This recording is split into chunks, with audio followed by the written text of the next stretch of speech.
108 सरसों के पुष्प से भगवान शंकर का श्रृंगार किया जाता है या शिव को समर्पित किया जाता है। और हमने पहले भी बैतूल की कथा में कहा था कि सरसों का जो पुष्प होता है, कोई आप कार्य करने के लिए जा रहे हो, कोई ठेकेदारी करने के लिए जा रहे हो, उसमें भी सरसों का पुष्प देवादिदेव महादेव के लिए बहुत प्रबल है, बहुत प्रबल। कि भ्रमण का समय भी है ब्रह्म मुहूर्त। आज भी हमारे यहाँ के बुजुर्ग कहते हैं जरा पढ़ने के लिए सुबह उठा कर, बोलते कि नहीं बोलते? कहते हैं। तो बच्चे कहते हैं मम्मी सोने दो ना, पर माता पिता को मालूम है सरस्वती के भ्रमण का समय है ब्रह्म मुहूर्त, और ब्रह्म मुहूर्त के बाद में सरस्वती महाराज पितरों का समय जब 10:30 का आता है, उस समय तक सरस्वती नित्य स्मरण में भ्रमण पर निकलती है।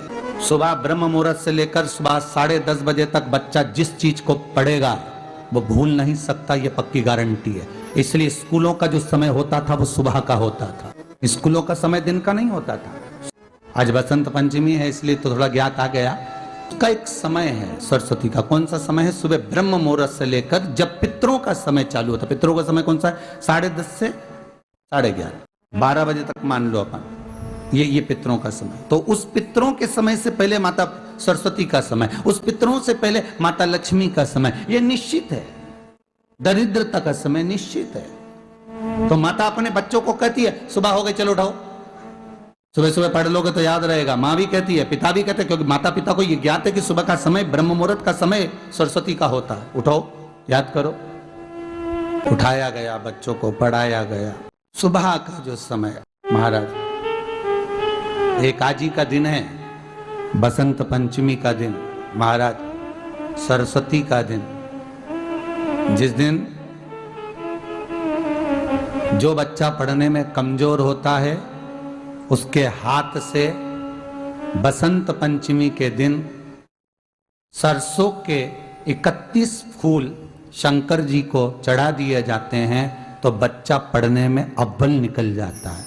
उसके बच्चे को कभी नहीं कह सकते कि पढ़ने बैठ, वो खुद बैठेगा। केवल आज बसंत पंचमी का दिन, एक ही दिन चढ़ता है। और बाकी के सरसों के फूल आपको मालूम है कि रोग मुक्ति के लिए तो होते ही हैं। ये तो आपको पहले भी वर्णन किया है महाराज, कि जब कोई एकदम रोग आ जाए और डॉक्टर एकदम बोल दे कि ये रोग भारी आ गया है और इसकी जांचें जाएंगी और फिर ये कुछ भी हो सकता है, तो क्या करा जाता था कि 108 सरसों के फूल लाकर तुरंत शंकर भगवान को चढ़ाए जाते थे महाराज। तो चढ़ाने के बाद में रिपोर्ट अच्छी आती है। ऐसा नियम है। कहीं ठेका, कोई ठेकेदारी करते हैं ना, जो ठेका भरते हैं कि भाई मेरा टेंडर आना चाहिए, मेरा ये काम होना चाहिए, मेरी मल्टी बनना चाहिए, या मेरा ये काम के लिए जा रहा हूं, ये काम फतेह होना चाहिए, उसके सबके हाथ पैर जोड़ने से अच्छा है एक काम करो, बस 108 सरसों के फूल उठाओ, शंकर जी का उद्धतेश्वर महादेव का नाम लिखो और छोड़ दो, शिव जी के ऊपर एक एक कर चढ़ा दो, वो ठेका तुम्हें ही मिलेगा, वो काम तुम्हारे पास ही आएगा। बस केवल अवधूतेश्वर मां, अर्थात ये जो क्रम है, ये वो क्रम तो 108 सरसों के फूल का आप कभी भी कर सकते हो, पर जो ये बच्चों के लिए किया जाता है वो केवल बसंत पंचमी के दिन ही होता है महाराज। आज ही के सरसों का पुष्प समर्पित किया भगवान शिव, आनंद की राशि है महाराज। सरस्वती सुबह ब्रह्म मुहूर्त में निकली।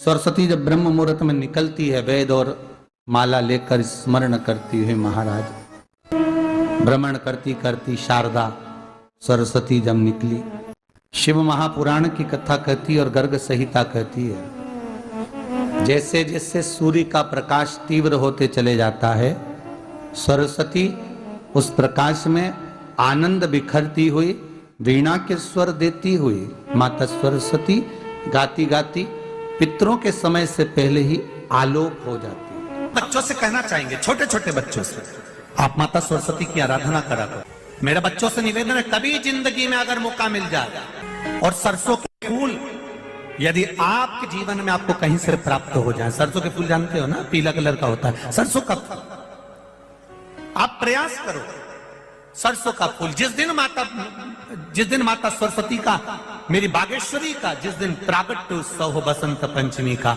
उस समय पर माता सरस्वती का स्मरण कर कर वो सरसों का फूल आप देवादिदेव महादेव को चढ़ाइए। जैसे माता सरस्वती को ज्ञान दिया था, वैसा मेरा महादेव आपको भी ज्ञान दे। वो सरसों का फूल आप देवादिदेव महादेव को केवल आज बसंत पंचमी का दिन, एक ही दिन शिव को प्रिय है पुष्प में आंक का पुष्प, जो आंकड़े का पुष्प होता है शंकर को बड़ा प्रिय है। और दूसरे नंबर पर शंकर को प्रिय है शमी का पुष्प, बहुत ध्यान देना महाराज। तीसरे नंबर पर शंकर को प्रिय है महाराज सरसों का पुष्प। सरसों होती है ना, जो राई अपन बोते हैं, सरसों बोते हैं, उसमें पीले कलर का जो पुष्प लगता है। हमारा तो निवेदन रहता है जब तक सरसों आए तो प्रयास करा करो कि सरसों के 108 पुष्प शंकर भगवान पर चढ़ाना प्रारंभ कर दो। महाराज ये पक्का है कि वर्ष भर कोई बड़ी बीमारी आपको घेर नहीं सकती अगर सरसों के फूल शिव को चढ़ रहे हैं तो।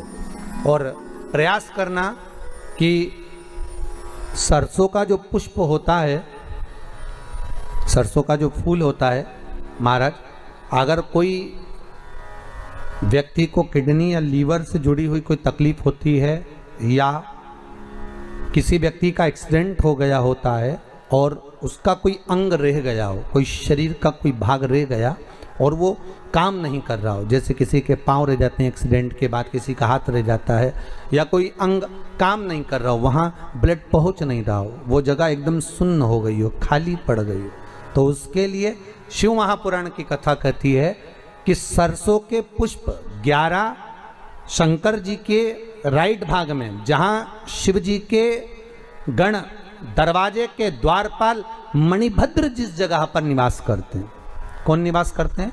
मणिभद्र। शंकर जी के दरवाजे के द्वारपाल हैं मणिभद्र जी। तो मणिभद्र दरवाजे के द्वारपाल में राइट भाग में मणिभद्र जी विराजते हैं। मतलब राइट भाग कौन सा हुआ? जब आप मंदिर से बाहर निकलेंगे तो राइट भाग, मंदिर में प्रवेश करेंगे जब राइट नहीं होना चाहिए, आप मंदिर से जब जाएं तो राइट भाग। मतलब आप मंदिर से राइट से जाएंगे तो शंकर जी का भी राइट हो जाएगा, क्योंकि शिव जी ऐसे बैठे हैं तो शंकर जी का भी राइट हो गया, देवता उनका भी राइट हो गया, तो राइट भाग सीधा हाथ मणिभद्र जी का स्थान। 11 सरसों के पुष्प मणिभद्र के उस द्वार पर आप रख दीजिए और मणिभद्र के द्वार पर रखकर अंदर जाकर 108 वापिस जब आप बाहर निकल रहे हैं, ये पुष्प आप रखने के बाद एक बार बाहर जाएंगे, फिर वापिस आएंगे मणिभद्र के रखने के बाद, और अंदर जाकर 108 सरसों के पुष्प शंकर को समर्पित करेंगे महाराज। उस सरसों के पुष्प जो शिव जी को आप समर्पित कर रहे हैं उसको वापिस लेकर आएंगे, श्री शिवाय नमस्तुभ्यम बोलकर उस सरसों के पुष्प को महाराज सरसों के तेल की बोतल में उसको डाल लीजिए। शंकर भगवान को किसी भी प्रदोष में, शाम के समय प्रदोष काल में उस तेल को वापस ले जाकर चढ़ा दीजिए शिव जी को, उसको वापस लेकर आ जाइए। उस तेल का प्रयोग आप नाभि में डालिए और जो शरीर काम नहीं कर रहा उस स्थान पर कम से कम 15 दिन 20 दिन तक उसकी मालिश करना प्रारंभ करिए। बाबा चाहेगा तो चलाने का प्रयास कर देगा और वो अंग, वो शरीर काम करने लगेगा। मणिभद्र का स्मरण, श्री शिवाय नमस्तुभ्यम, श्री शिवाय नमस्तुभ्यम, भगवान शिव के मंत्र का स्मरण कर कर करते सरसों का जो पुष्प है उसमें आनंद की अनुभूति है, आनंद के सरस्वती जी का एक नाम शारदा है। क्या नाम है? जम के बोलिए जरा। शारदा। ये शारदा नाम कहां से पड़ गया? सरस्वती माता को शारदा नाम किसने दिया था? भाई नामकरण होता है तो हमारे यहाँ तो आज भी नियम है महाराज, ये बुआ कोई नाम बताती है, मामा जी कोई नाम बताते हैं और दादाजी कुछ बोलते हैं, कोई बोलेगा टिक्कू, कोई बोलेगा पिक्कू, कोई बोलेगा कुछ, सबके नाम अपने अपने रहते हैं, कोई प्रेम से क्या बोलता है। तो सरस्वती का शारदा नाम किसने प्रदान किया था? माता सरस्वती को शारदा संबोधन किसने दिया था? माता सरस्वती को शारदा का संबोधन किस समय पर प्रदान किया गया था?